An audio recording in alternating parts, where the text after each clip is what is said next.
welcome to the Man United show.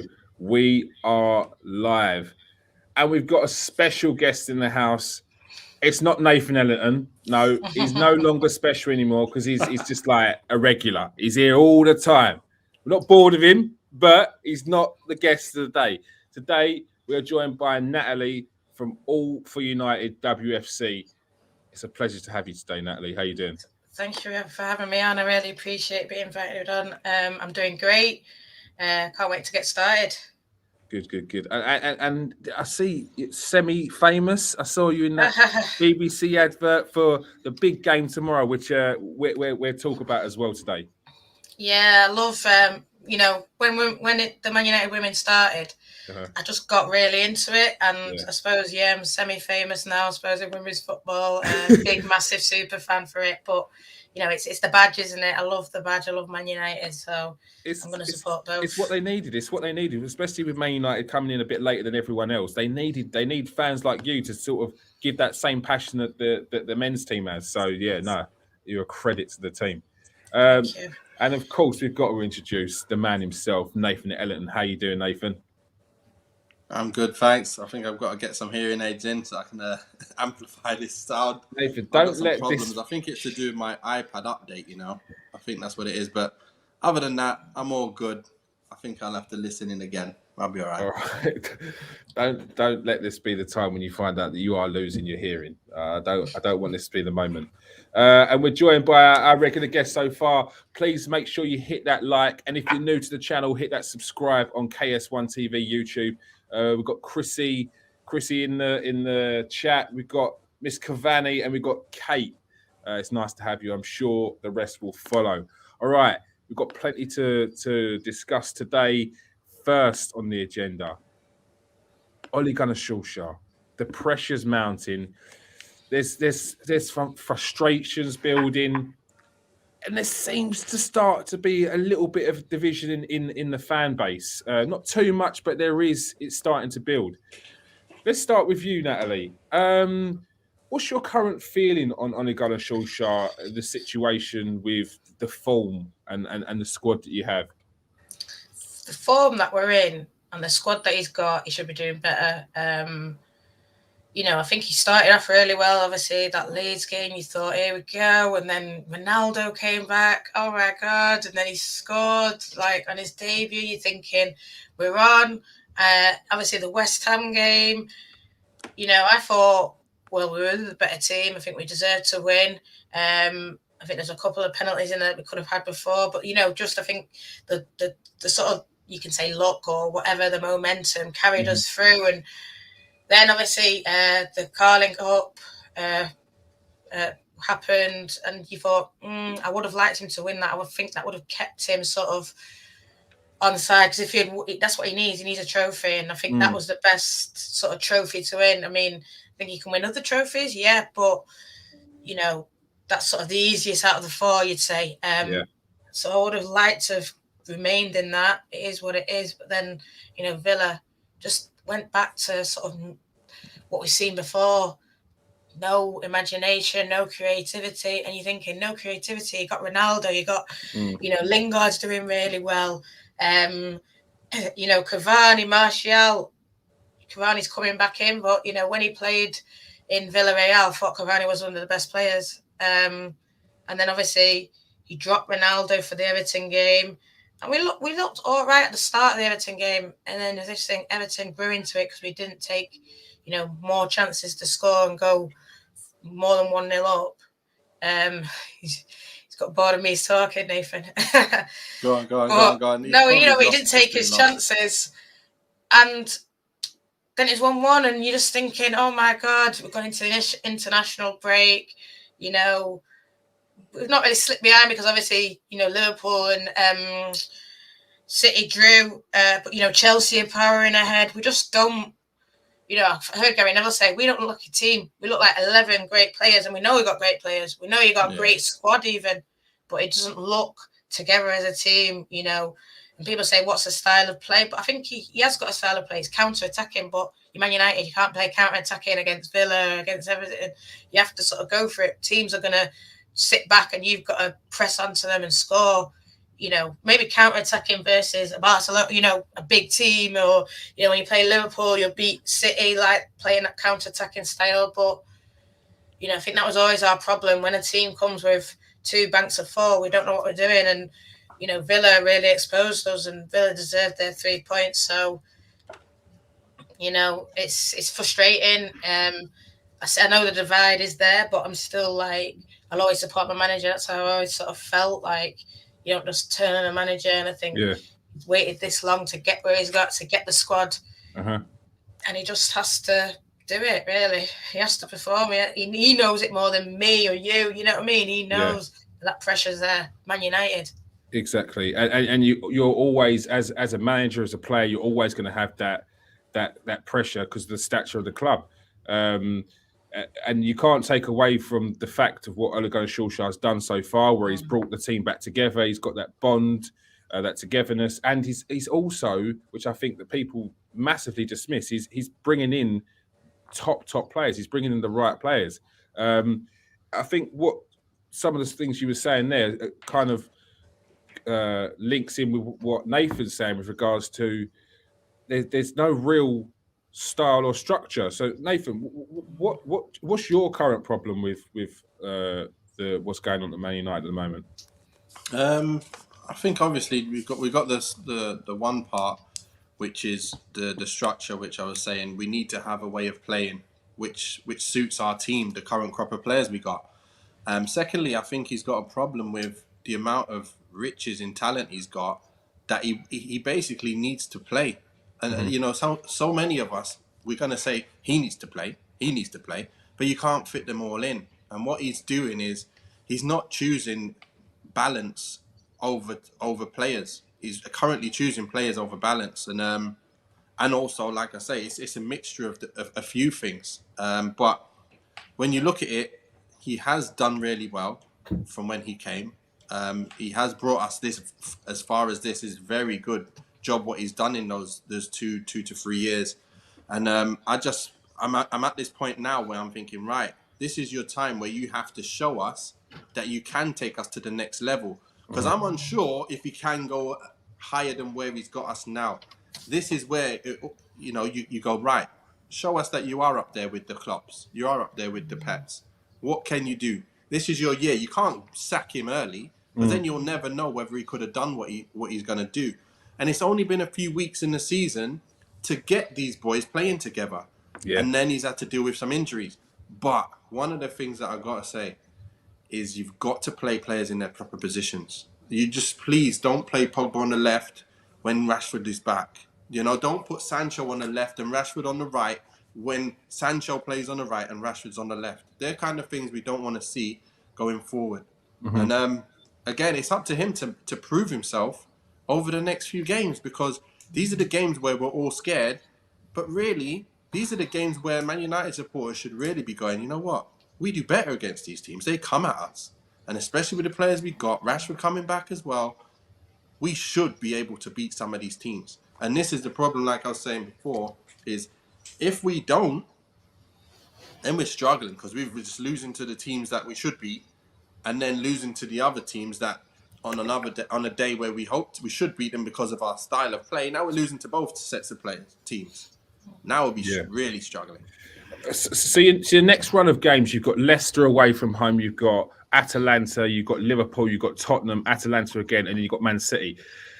If you're talking about a run of games where he's got to prove his worth, he's got to prove that he's the manager taking forward, that is not the easiest run of games to be taken on, is it, Natalie? Is it a case of you're not going to write these off? Like these are tough games. Leicester, you can get something out of.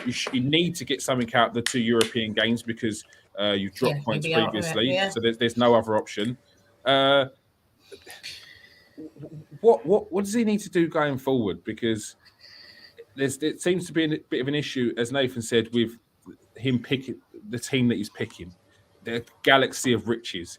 Has he got to pick a team specifically for each game, or does he stick with his tried and tested? Pick your best players and in their best position. I agree with Nathan. You know, he's playing all these great players and he's trying to get them all in together, but then obviously they're not working, and you just need to, even if it means, obviously he did it dropping Ronaldo, if that means dropping Ronaldo and playing Cavani. I wasn't a fan of it, but you need to sort of do something to sort of get the best out of them. And I'm agreeing with Nathan in terms of this is when we play our best football, when they're coming onto us, when, the pressure, when the cop are going to be against us, But I think as well, last season, we played a lot of good football away from home, potentially when the crowds weren't there. And now the crowds are back. I've sort of seen it with the Wolves, seen it with Southampton. It's not even West Ham. It's not been as sort of convincing getting those points. But I think, I don't know how he'd do it. I know a lot of fans are upset with sort of McTominay, Fred. And then I've heard today Brian Robson saying, McTominay's probably better as a box-to-box, and I sort of agree with that. But then, he needs a proper DM, but he hasn't got one at the minute, so he's going to have to play McTominay there.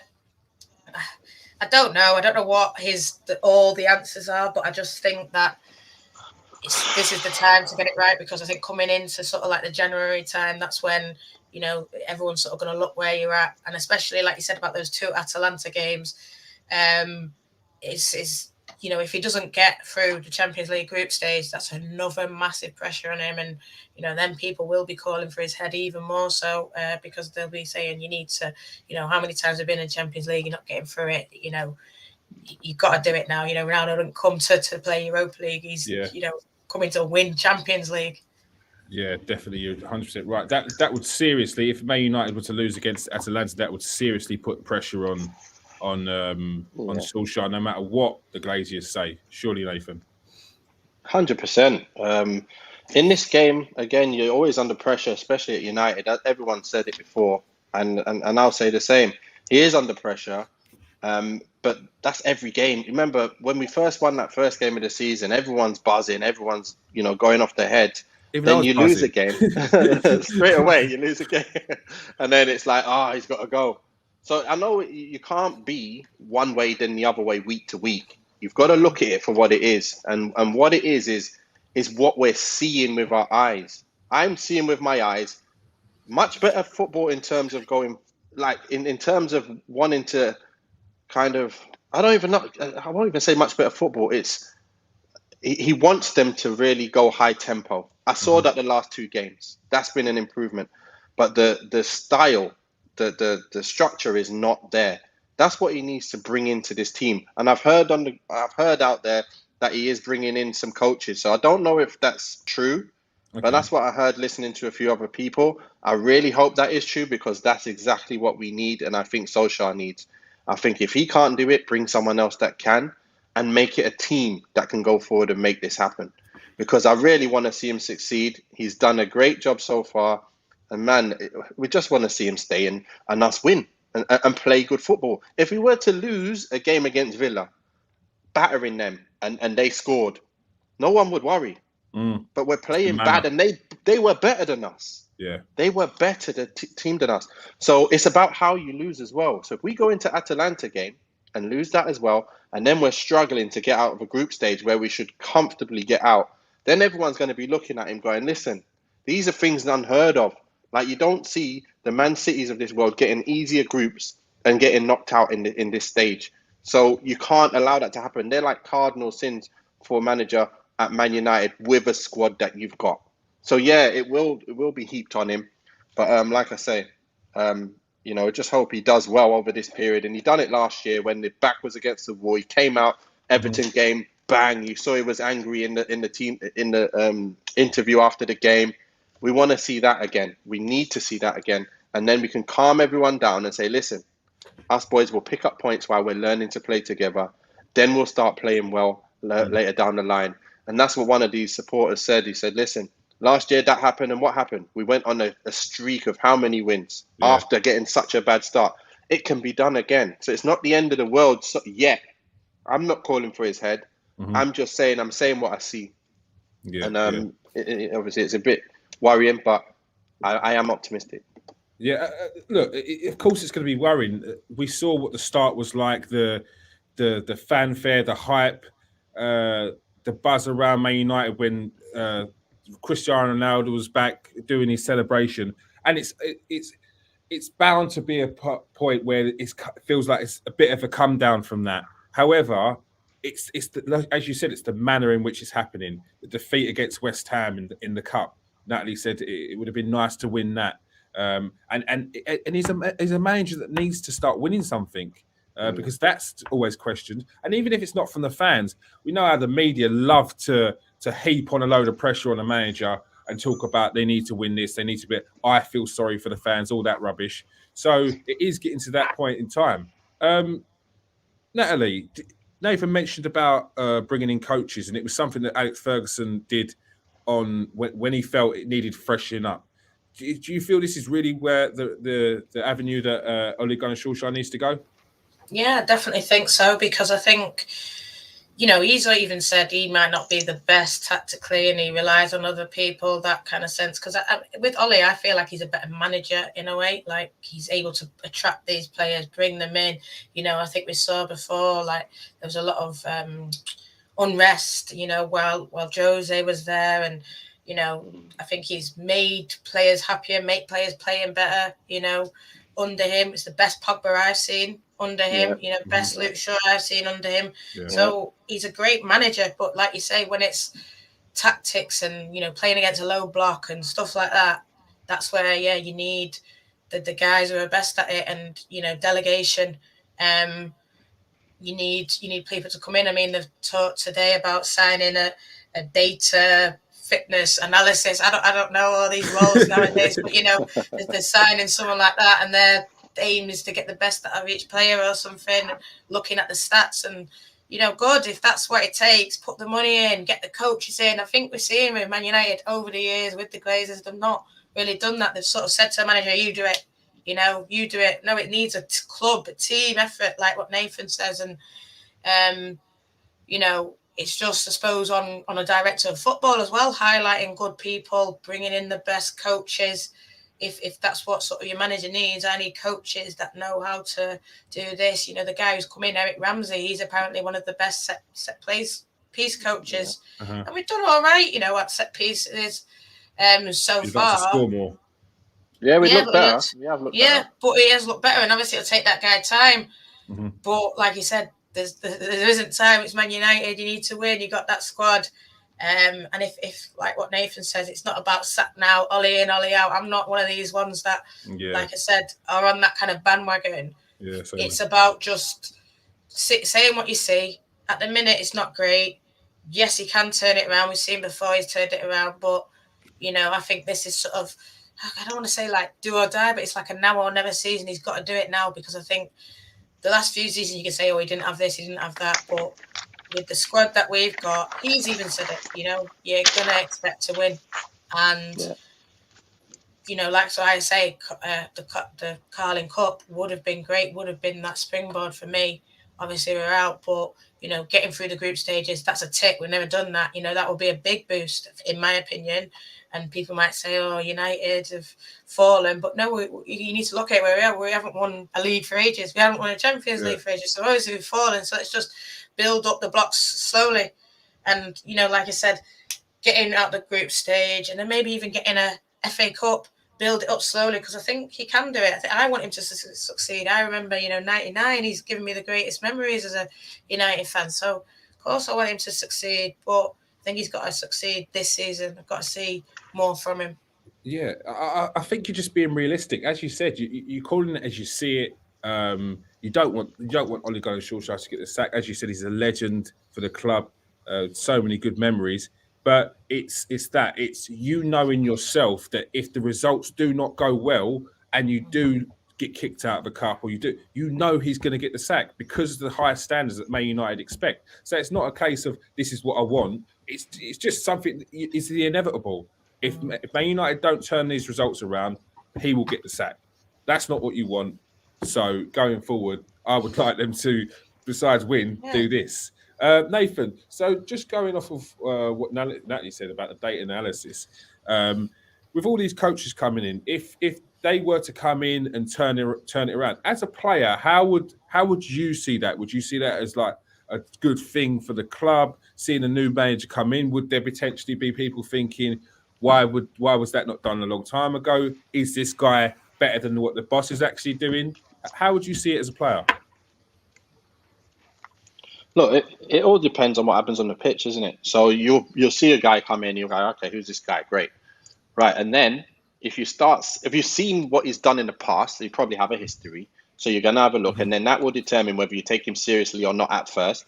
But then secondly, when you come on the pitch and you start seeing if it does the job on the pitch, and they're popping balls and moving around, and you're like, wow, this is what we needed. We're looking much better now. They'll start believing in whoever it is more and more and more. So it's all about results at the end of the day. If you get the results, people start believing in you. And then everyone will be on side. It's when someone comes in with no track record and they haven't done it yet, that's when people start getting on your back. That's why they're talking about Ole like this. He's new, he's a PE teacher, he's this, he's that. But at the end of the day, how do you get to that stage if you don't go through the process? Like Pep was brand new, just from years ago when he started at Barca. They could have said, listen, you haven't been a coach yet. Nah, we don't want you at Barca. Then he would never be known for what he is now. So everyone needs to be given that chance to do what they're doing. And at the end of the day, United needed our overhaul. Like Ole took over when we were dead. Like I didn't even want to watch United no more in them games. And he's taken over and he's brought back a whole load of things. And it's stage by stage. People don't realize while you're in that stage, that's why it's called a rebuild. You're not going to have results while you're rebuilding. You're not going to have great games. But now he's rebuilt to pretty much 99%. We're starting to want to see some more improvements, and that's the difference, really. So that's what I see. City Women TV has mentioned that Man United have too many superstars, Natalie. Do you think that Ole can keep them happy, and how does he do that? Yeah, I think that he can keep them happy. Why not? I think he's sort of shown. Like I said, he's bringing the best out of Pogba, bringing the best out of Luke Shaw. Cavani looks like at his best, even when he's been on the bench and coming on like sporadically, he looks like his best. Martial, don't think he started that great, but then he's got his goal, and that would have put loads of confidence in him. And I think with I don't want to say that this is how he's doing it, but I do think it's sort of he's taking a textbook out, he's taking a page out of Fergie's book. Listen, son, you might not play now, but you'll play this game and you'll do that, and because everyone looks happy, everyone looks like. Apart from one person, Natalie. Yeah. But, he's always going to be like that, He's always going to be like that, and. I'll play you next week, mate. I'll play you the week after. You can't say that about him. But listen, he's doing the business now, isn't he? He's come in and he's scoring goals straight away, and he's not looked like, a lot of people said about Ole, this and that. He's not, big players aren't going to want to play for him. Well, Varane's come in, Ronaldo's come in, Cavani. You can't Sancho. really. Sancho. So everyone's all about these superstars. Yeah, the superstars, but he's happy. He's no one's booting off, no one's saying anything. If anything, Pogba's just said that little one thing about cheering, but he always says that. But then we've actually read, he might actually sign a contract, and we didn't actually think we'd get to that point. So, it's going to be on what's done on the pitch. I agree with Nathan. Everyone's going to be like, they've all signed, they all look happy. No one's really overly moaning. But it's what we do on the pitch. It's about winning games at the end of the day. And that's what these superstar players want to do. Yeah, it is. Do Man United, if they turn it around, do Man United have enough of the right squad, the right players, Nathan, to push sustained title challenge? I'm not saying you have to win it, but keep it interesting till the end of the season. Look, United have pretty much near enough every position sorted. If you look at it on paper, we have every position sorted. The aim for Ole to do, for me, is to get them playing in their positions. Like, that's the main thing. In football, if you don't have the balance, you might as well forget it. Like, I remember going to watch United versus Everton at Old Trafford when Mourinho was there. And I'm watching Mata on the right. And I can't remember, but the game was all played on the left. Everything was down the left, all down Rashford's side. Nothing happened on the right. And I was like, we are so unbalanced and so easy to beat and, so easy to deal with. And like, we need to get our balance back. Ole's brought that back, but now he's got so many players in. I think he's got some issues that he needs to iron out. This is where the balance thing comes to play now. You need to have. Go on. Quick question. Do you think you're completely balanced up top? Because I know you've got like Cavani, yeah, but every single one of your strikers, and I was working this out in my head the other day. Every single one of Man United strikers is like a winger converted into a forward. Not one of them is an out-and-out centre forward throughout his career. Everyone, even down to Cavani, Cavani started off as a winger when he was before he was at Napoli. So everyone else, Ronaldo, you got Rashford, you got no one's that focal point centre forward. And I know you like the look of Haaland for the future. Do you think that's what Man United might be missing? Because then you've got that focal point up top. He can hold it up. He can bring players into the game. It's a little bit different to what you've got. Yeah, definitely. That would make a difference to us, and that's what he's probably going to do down the line. But the way I see it is, he's seeing players that are playing well that he thinks he shouldn't need to drop. Then he's trying to go, listen, but he's got to play. But then how am I going to fit him in? Because now I'm playing. Look, Greenwood started up front. He did really well. Cristiano comes in and he throws Greenwood on the right. But he knows he's got to play Sancho because he's just brought Sancho in. Yeah. And then Sancho's got to get up to speed. So then he's taking Sancho out, putting him on the left and keeping Greenwood on the right. So now who's in their favoured position? Only Cristiano. It doesn't make sense. Yeah. Then when Rashford comes back, who's going to be playing? So my point is just like every other manager would do, is forget about players, think about formation and what everyone's best position is, and pick the best player in each position, and we'll be fine. But the minute you start messing around, putting Pogba on the left wing, Greenwood on the right wing, and then you got Rashford probably on the bench, then you haven't got a proper midfield. You just messed up. And then that's where we end up asking questions when things go wrong. If it goes right, nobody's going to say much. But a lot of the time, it's going to go wrong. And you're going to be like, why bring Sancho into this squad? 70-something million. He's a right winger. He does all of his work on the right, and you're putting him on the left. And that's what a lot of people tried to say. I know he can play both sides, but if that's your favoured position, why not play him on the right? And that's what we wanted to buy him for, right? We had a missing slot on the right. We buy him, and he's not playing on the right yet. Yeah, understandable frustration. It's killing me. Natalie, what's your take on Sancho? Is there any worry about him, or do you just feel that he just needs a bit more time? No, I just think he needs time. I think, he was smashing it in the Bundesliga, and I think he'll carry on smashing it. I think he just needed time to go from one league to another. It's not just easy just to do it straight away. And obviously, we would have loved him to do it straight away. We want him to score goals. We want him to get assists. But I think it'll come. He's young still. I want him to play a bit more, like what Nathan said before, and like what you're saying. If he's playing more, if he's playing regularly, I get why sort of like he's come in and he's been in and out, because obviously he wants to. Other players maybe on more form. Ronaldo came in, but I think as well people are like, oh, Ronaldo's come in and now Sancho this.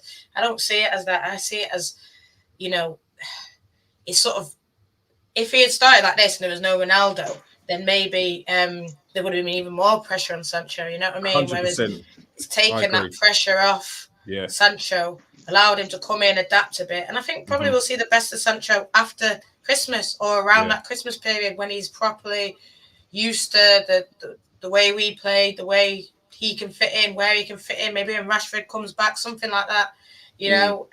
That's when we'll probably see the best of Sancho. And then going in next year, he'll be on fire all the time. I don't, I agree. Like this, you should, as a manager, you should be firm in what you're playing. And this is what I think. And the players play where I want you to play, not, I have to play this, I have to play that. Yeah. Yes, I don't want to see Ronaldo drop. But for me, I think Cavani is slightly better now in the minute. So I'd play Cavani down the middle, and then if that means Ronaldo's on the bench, but then obviously that's what he did. Ronaldo was on the bench, and then everyone kicked off and said, Ronaldo's on the bench. That's why you lost. So he knows he's always going to get that kind of thing. But I think based on that Villarreal game, I would have played Cavani. I would have started Cavani. And then, if you can't fit Ronaldo in, it is what it is. You can't fit him in. Exactly. And how hard is it to not fit Ronaldo in? That's what everyone says. You can't drop Ronaldo. You can't even take him off when he's playing. He was scoring in the 90th minute. Now what? Now Greenwood never play now up front again because he's going to play 90 minutes every game. No, Natalie, you're so right. It's exactly what I'm saying about the teams. I was just looking at it going, you've got Shaw and Tellez left back, yeah? So either one of those, who's the best? Shaw, you're going to put him. You've got Lindelof, Bailly, and Maguire. I like Bailly as the best, second best defender. So I'm put Varane and Bailly as my best defenders. That's what I think. And I think the other two are obviously sitting there. You go on the right, Aaron Wan-Bissaka. He plays. If you're looking at central defensive midfielder, who is the best one we've got? You've only got two. You've got Matic and you've got Fred. Matic is better than Fred. So put him in there. Because you've got Bailly there, you don't need to worry too much about Matic. If Maguire's there, you're going to worry about Matic as well. So then you got to the other position. You got Pogba, McTominay, and Van der Beek. They fight for that spot. Pogba's the best. That's Pogba. Lingard. Bruno or Lingard. Bruno. You go on the right, you got Sancho and Ahmad. Sancho. You go on the left, you got Rashford and Martial. Rashford. You got up front, you got Cristiano, Cavani, Greenwood. Okay, you start with Cristiano. He's doing well. He's not doing well. Bring on Cavani. Bring on Greenwood. Whoever's the most firing of the time, you play one of those, but always keep everyone in their positions. That's what I would say is a balanced Man United side, and that's how you should keep it. Simple. Yeah, I know what you mean. So, Natalie, who is your, like, right now on the form that they've been playing, who's your front three for United? Right this moment, yeah, I would say I'm going to go because Sancho isn't really on form. He isn't, though, isn't. So you won't play him. The pressure. Manager, who's playing next game up front? Don't worry about what anyone else thinks. Don't worry. No one cares. No one cares. Well, no, you play Sancho. But I play Cavani. I'm the biggest Ronaldo fan. I love Ronaldo, but on the form right now, Cavani would start for me over Ronaldo. That's that. And then I say on the left, Martial, because Rashford is coming back slowly, but Martial scored. Play Martial, and then obviously Bruno just in behind. Respect for that. You pick the team based on form. Big respect. Serious? That's the way it should be done, though. You dropped Ronaldo, and you put Martial in. I've got Man United fans going crazy right now. Crazy, but love that. Yeah, the only thing I would say is Greenwood. He is sort of that form where you can't drop him. So, would you try and adapt your tactics to him? I don't know. Well, that's on the manager thing. I would start with Greenwood up top. I think Greenwood was on fire at the start of the season. He should have been able to stay up there and continue the way he was playing. I put Sancho on the right. And probably, as you say, Martial is the left-sided player, him or Rashford, and it's Martial. So I'd put Martial on the left. You're right, because he scored and he'd probably get better on the left. I think he's probably going to play better on the left now anyway. Yeah. And then that'll be my front three for next game. Does he need a run of games now to feel that confidence so that you've got that equally around the team, you've got that buzz, you've got that hunger, and you're not leaving him in a Donny situation where he just feels like, I feel like if Donny comes in, it might be a stuttering start, although it wasn't against West Ham and he played well. But with Martial, it seems like he needs that confidence. He needs that, not worrying that he's not going to be playing the next game. Do you think you carry on playing him to keep the form? On the left, yeah. I think he's better on the left. When I see him down the middle, I don't think he holds up the ball as well as he should. And, then obviously he feels like he's a bit out of it, isolated. Then you don't see the runs that he can make. But I think if you're playing the ball and, Shaw is overlapping with him, Tellez, whatever, I think that's where you get the best out of him. If Bruno's playing the ball over to him, you see the best Martial. I just wouldn't play him down the middle. I think there's a lot better players. I think Green was probably better down the middle than Martial. So I think if you're looking at, like what Nathan said, your left, you got your Rashford, you got your Martial. When Rashford comes back in and he's proper fit and firing, that's a different story. And I don't know. Then the fan base starts talking, "Oh, I'm Martial, I'm Rashford." No, you play who's on form, and potentially if Rashford was playing and on form, I would be playing Rashford over him. But Yeah. at the minute, it's on him to sort of cement that spot for himself, so that when Rashford does come back in, it's sort of like you win that place off me. Yeah. Or Remember, I'm gonna Natalie, give remember it when up. that happened? Remember, Natalie, when Mourinho had them playing each other at the start of his tenure, it was Rashford in up front, then Martial came on and absolutely blitzed it. Then he started Martial, then Rashford came on and absolutely blitzed it. They were absolutely on fire off the left because they were having to fight against each other for that spot. It was great. It was great to see. Sorry, I just thought I'd have to quickly mention that. But then I think that's what happens. I think we've seen with Tellers. Tellers came in, everyone's like, sure, he's finished, get him out. Tellers came in, and sure, it's just lifted him to that next level. And, when you've got someone breathing down your neck and you know that if you make a mistake, they're going to play, it makes you play better. But no, it does. Yeah. 100%. You need. But then people start saying, I hate this one. It's not about hate. It's just about seeing the best players and players bringing the best out of each other. Everyone has their favourites, but the end goal is that you're winning games, and I think that's the most important. You touched on it a couple of times there. Rashford, how important is it when he comes back, and how much of a lift do you think that will bring to the squad? Yeah, I love Rashford. Everyone does, don't they? Yeah. It's not just because of everything that he does, gone and got a master's, doctorate, all that kind of stuff. It's not just that. It's just, I just think he plays so much for the badge for Man United. He knows what it means. Even when we were going through, tough spells, it was Rashford. God, I remember his debut coming on, scoring goals, and playing against Arsenal, scoring goals. It's just nothing phases him, and he's doing it all for the sort of love of football, love of Man United, and that's what we need. He's sort of enthuses that Man United vibe. I think it's going to be a boost. I think it's going to be great for everyone. Everyone's going to be like, Rashford's back. But then it's like Rashford has to. I don't just want to see him walk back in and I'm here, because obviously with the squad that we've got now, it's he should be coming back and trying to win back his place. He shouldn't just walk in. But he's a quality player, and if he does, when he does get that full fitness back, I'm excited for what he's going to do. Yeah, definitely. You know what? I just want to add a piece on Rashi because he's unbelievable talent for me, and when he's got someone up his back, he plays even better. Because you don't want him to feel comfortable because he'll have them games where he walks around a bit. But when he's at his best, I'm telling you, he's the edge of world class for me, like right on the edge of, on the tip of my tongue to say this guy is world class. He's near Mbappe levels at times. What's he missing? When he's at his very best? Yeah, because when he's at his very best, he's unbelievable. But when he goes into them, them games where he's not playing so well, he's really bad. Like it's one or the other. I want to see him absolutely firing when he's fully fit now. He's not going to have any injuries that he's going to be carrying. I want to see him kill it and get to that world class level because I know he can. It's usually a mental thing because as you said, he's on the tip, and when it takes maybe a kick up the backside, someone else on his tail, that's when he pushes himself harder. Then it's literally he's got the talent. It's just got to be a mental thing that takes him over the edge because that's what you get with these Uber players. It's I'm already the best.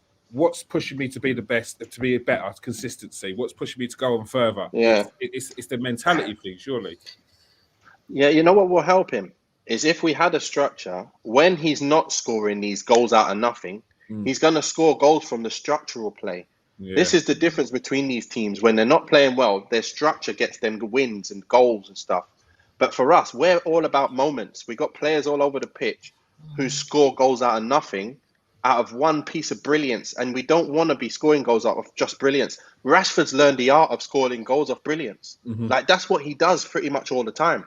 Yeah. But if he gets them little goals, your bread and butter, as they say, fox in the box, you get them goals as well. You're now getting 20 plus goals a season, no matter what. And that's the only difference, I think. I don't think it's really all to do with him. It's a lot to do with the structure of the team. And I think Sancho will benefit from the team being structured better. Everyone will. But the players who are hurting the most are those kind of forwards who need the service. Yeah. No, I totally agree. All right. Before we go, we have to cover the big game tomorrow, Natalie. Man United versus Man City. How are you feeling about it? Nervous, excited, looking forward to the game? Yeah, nervous, all that in one. Like I said, Man United, it's a derby, it's Manchester, making Manchester red. Man United women haven't been around for a long time. City have had sort of the rub of the green for a while. They've won a lot. Yeah. So it's about, I suppose, Man United now cementing themselves. Like, it shouldn't matter whether it's the men's, boys, women's, whatever. It should be Man United go out there to win, and especially against City. You should want to win all the time. So I'm excited. I think it's going to be a good attendance. Hearing good numbers for women's football, maybe breaking a record at a women's football stadium. Something like that. Because I think everyone who usually goes to Old Trafford should try and go down to Leeds Sports Village, because it's a bit further, but it's where the 23s play. And there's no Premier League, there's no other team, so a Manchester derby, it's about that pride of the city and the pride of the badge. Yeah, I love that. Absolutely love that. It looks One quick question. Do you worry? I know because Man United, they're newer. You've got the Man City, Arsenal, Chelsea. Do you worry that with players like Lauren James and Tobin Heath are being picked up by Chelsea and Arsenal respectively, that any time Man United, as they're building this team, are just going to get their best players poached? I do a bit, I suppose, but I think if we are showing ambition, that should make players want to stay, with us. I think, in my opinion, we've got the best fan base. I think we've got the, fans that travel home and away. They get the adulation of fans like myself, passionate people, whereas I don't think other maybe supporters have got that yet. So I think if we're showing ambition, we nearly made Champions League football. So if, say, Man United women make Champions League football, like Ole, win a trophy, then players should want to stay with us. I think Man United is the biggest name in football anyway. So if any girls or women or, young players want to come through playing at Man United, you could say maybe it's sort of that stepping stone, but I think once we get that Champions League, once we get those trophies, it'll be bang, you are on the world stage, you are playing at Man United, and Man United women are in the Champions League, etc., etc. Yep. Thank you very much. Is that game live on Sky? Is it? BBC One.